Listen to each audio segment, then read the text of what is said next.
Hey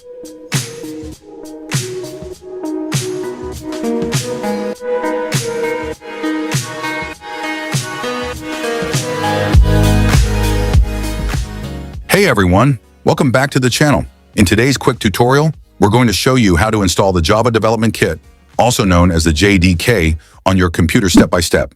Let's get started. Before we begin, let's understand what the JDK is. The Java Development Kit is a software development environment used for building Java applications. It includes tools like the Java compiler, Java runtime, and more. To run or build Java programs, you need the JDK installed. First, open your web browser and go to the official Oracle website.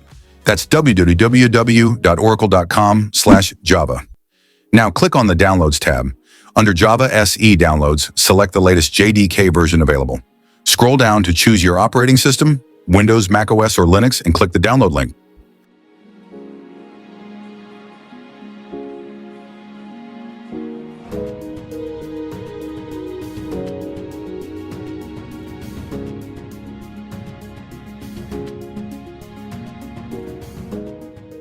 Once the download is complete, open the installer file.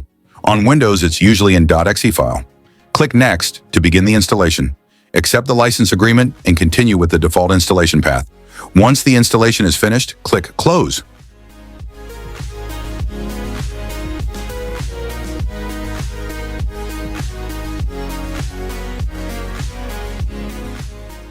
Now open the folder where Java JDK was installed.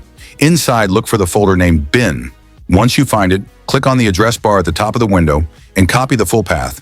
We'll use this path in the next step to set up the environment variable. Now let's set up the Java path on your system. On Windows, search for Environment Variables in the Start menu and open it. Under System Variables, find the variable named Path and click Edit.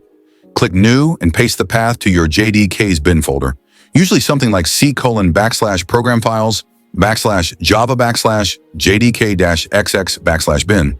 Click OK to save.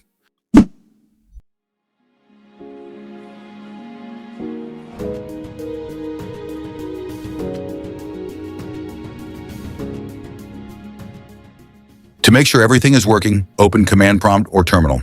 Type Java-version and press Enter. If you see a version number, Java is installed successfully. You can also try Java-version to check the compiler. And that's it. You've successfully installed the Java JDK on your computer. Now you're ready to start building Java applications. If you found this video helpful, don't forget to like, subscribe, and hit the bell icon for more programming tutorials. Thanks for watching, and see you in the next video.